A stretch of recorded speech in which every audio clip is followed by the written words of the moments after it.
Hey, what's up guys? So I have a pretty big update for you today. The shop that my car has been at for the last month for getting its clutch rebuilt and getting a custom mid pipe made, they just informed me that my engine needs a new crank because the spot on the crank that holds on the timing gear is all jacked up. So the timing gear doesn't stay in place, it's able to move around on there.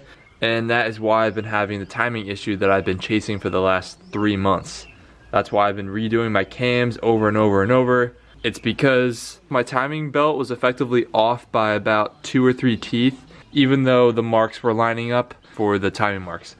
So I need a new crank. Thankfully I still have this original block and original crank that to my knowledge are in good shape. So I'm gonna bring this entire block to the shop. They said don't even bother stripping it down, just bring it over. So the issue is that the issue is that I don't have a truck, so I gotta throw this inside my girlfriend's GTI. I would throw it in my Acura, but there's no like sturdy enough area in my Acura to even put it. And I mean, this thing isn't that heavy. It's basically like having another passenger in the car. But there is still oil and coolant in this, so I'm going to put some gloves on and try to get that stuff out. So yeah, I was going to do this myself, but I'm just dying to drive the car. So they said that they can get it done by the end of the week. It's a Saturday right now, but they're saying they can get it done by the end of next week, which would be amazing.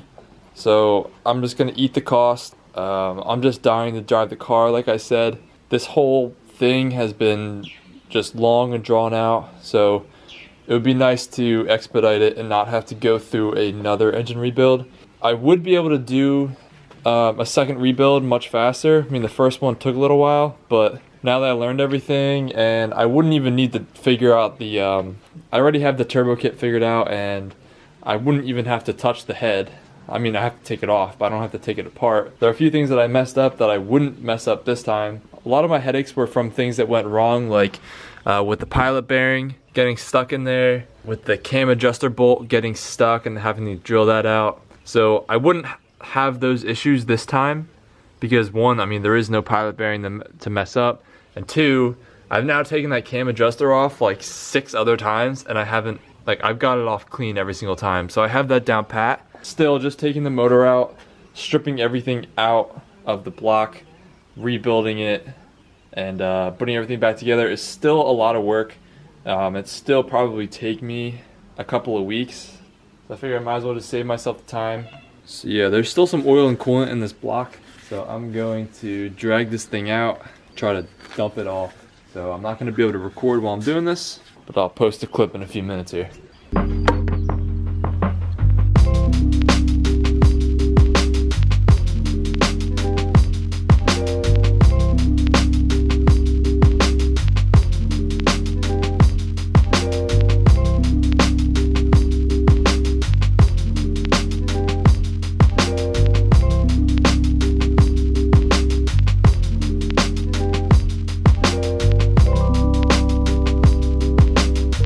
Well, that didn't really work.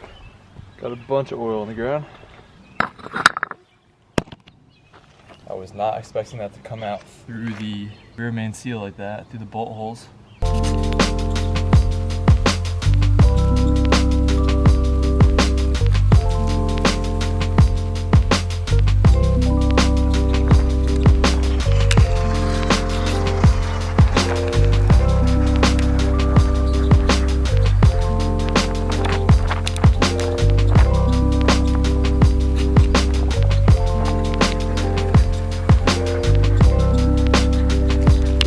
What I'm trying to figure out right now is how to get the least amount of oil in my girlfriend's car. So I might have to just like stuff it with something and just put as much plastic and cardboard in the car as possible that will absorb it. Because I mean, oil is gonna drip out of that.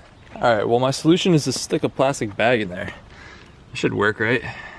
And then we just got, I think this is coolant supply and this is oil supply. So I mean, I could try sticking something in those holes as well. Beyond that, there's nothing else I can really do. I'm just gonna try to like wrap the entire thing in some plastic.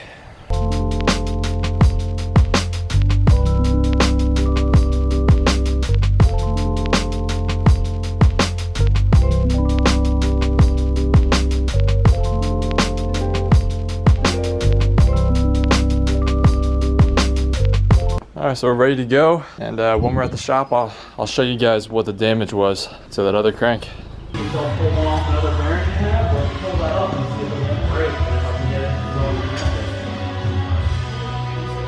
Where the arrow is pointing, you can see that the keyway is chipped.